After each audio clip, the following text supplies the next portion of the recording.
So the UK is currently the head of the G7 group. That's the world's most economically advanced countries. And the UK currently chairs the G7 group. Our Chancellor, who does our economy, called Chancellor of the Exchequer, his name's Rishi Sunak. He put out this video saying that what they want to do is bring in this thing called the central banking digital currency. They want to replace fiat paper money with digital money as a competitor to Bitcoin and crypto money, right? But instead of being decentralized currency, it will be controlled by a government. It's digital currency, but controlled centrally through the banks, Bank of England. So instead of having a bank account with whatever, HSBC or Bank of America, you'll have a bank account directly with, in the American context, with the Fed. In the UK, directly with the Bank of England. You have a personal bank account, and you're given digital money in that bank account. These are called central banking digital currencies. The Chancellor of the Exchequer in the UK has already announced their intention to do this as the G7 group. And these, if you look up...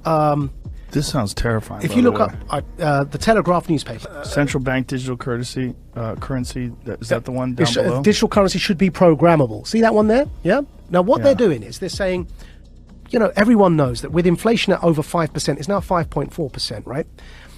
Our fiat money, the paper money, is increasingly becoming worthless, and we're headed towards a big disaster. The Fed wants to raise interest rates.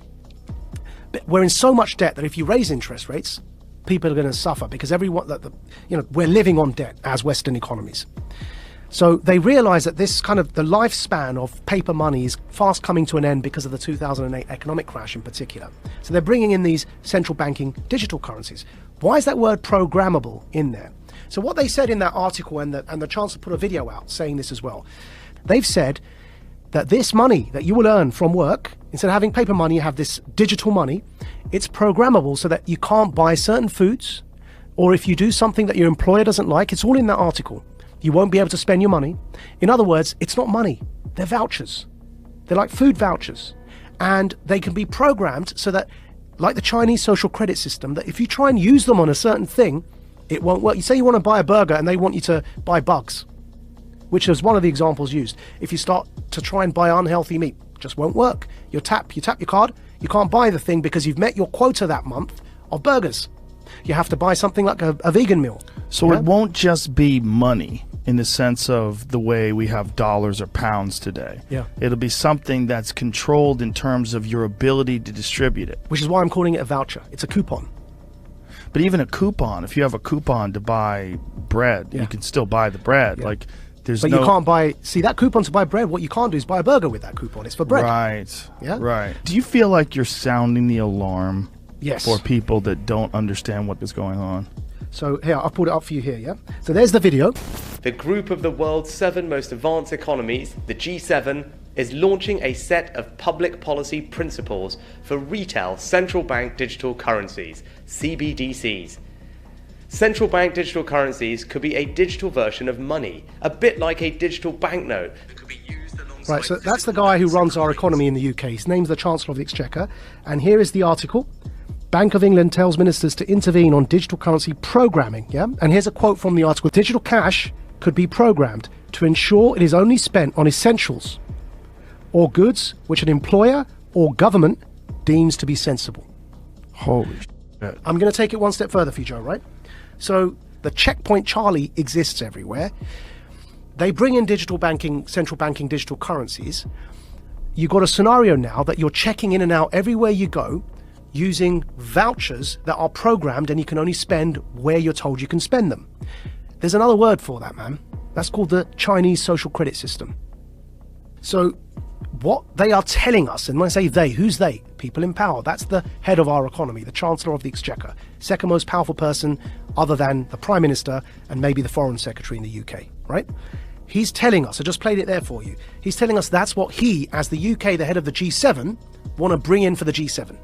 And if I'm speaking to you the way I'm speaking now, and my employer or government, you heard that in the quote directly, yeah, deems me as saying or doing something inappropriate, suddenly I can't actually pay to come here and speak to you anymore. My digital currency won't even pay for the ticket because it will be known that I'm coming to speak to you. Sorry, your vouchers don't allow you to purchase that ticket to go and speak to Joe. And this is where we get into the kind of censorship that we see in social media that is not... You can't have that kind of censorship with the First Amendment in normal discourse. But you can have that kind of censorship if you've developed a digital platform that distributes information, but it's a private company. Yeah. So think about what money is, where you can spend it on whatever you want, versus this digital currency, which is essentially controlled in a sense. Yeah. Like you have free speech on Twitter, but you really don't. Yeah. Because if you go too far or you talk about something that they don't find appropriate, they'll just ban your account. That could be what we're looking at in terms of what we think of as free speech being social media platforms, could be what we think of as your free range ability to buy whatever you want with whatever money that you've earned. So what's going on here, right? What's going on here is, with this central banking digital currency, if you get to that situation where you end up with the Chinese social credit system in the West, why would anyone want to do that, right?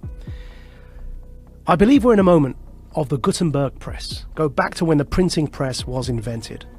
Technology disrupts power structures. It always has. Printing and its invention was a new technology. What happened when they invented the printing press? The power structures, who up until that point were reading the Bible for you and were telling you that you've got to pay this priest X amount of favors and he'll forgive you your sins. And that became a bribery system, right? Which is what Martin Luther was so upset about when he pinned his thesis to the wall. The printing press disrupted that power dynamic because people could read the Bible for themselves. And they began realizing that the power structures were manipulating what was written to control people. Now, nobody in hindsight is going to argue that printing and its invention is a bad thing for humanity. But at the time, it led to war. It led to the 30 Years' War in Europe. Because it disrupted power so much that people began rising up, and it led to this 30-year period of war, which eventually led to the Reformation, and the rest is history, right? What's today's Gutenberg press? The internet. The decentralization of information, and then because of that, the decentralization of currency in the form of crypto is disrupting power. Because the way that after the revolution of the Reformation and the printing press, control was still possible, though obviously not to that level, which is why we no longer have those absolute monarchies. But control in a nation-state context was still possible to an extent because the money supply was controlled. Now, what's happening is that the invention of the internet, with the decentralization of information, and in particular here, the decentralization of currency in the form of cryptocurrencies, is disrupting those power hierarchies, and it's leading to this conflict now. And we're in a moment when the printing press was invented, the powers that be needed to try and hold on to that power as the 30 Years' War kicked off. They eventually lost it, but to hold on to it, they became very brutal because they were losing their grip on power. Today, to have the infrastructure in place that you can have a checkpoint Charlie society, so that when the central banking digital currencies are in place, that infrastructure is already there because people were so scared they voluntarily allowed you to put that in place, so that you can maintain your grip on power, because what's coming around the corner is the decentralization of everything, of media, therefore of narrative, and of course remember, whoever defines the truth gets to define reality. Decentralization of the economy through crypto. You no longer have the power to define the story and control the money supply. So the powers that be, who are losing that power, need to clamp down. They're clamping down on their own children, because we are people who are born of the West. So it's an internal civil war in a hybrid war context over truth and over information. Centralization versus decentralization. It's no longer about left or right. It's about up versus down. It's about power versus those who don't have power. Do you think if there was no cryptocurrency, if there was no Bitcoin or any of the other crypto coins, that they would attempt to do some sort of digital currency? Do you think that this is a response to the understanding that that decentralized digital currency is eventually going to take over, or has gained far more momentum than they ever anticipated? I think so. And also decentralized media, because you can't control the narrative. Right. Now, we will get out of this because ultimately it's a numbers game. And ultimately, in times like this, you end up fighting against your own sons, right? It's those in power fighting their own people. And eventually, the people, by sheer numbers, end up becoming the people in power, right? So in the long run, we may well end up in a decentralized world, which will be much better. But as I say, that to get there, we have to get through this period of those in power attempting to hold on to that power.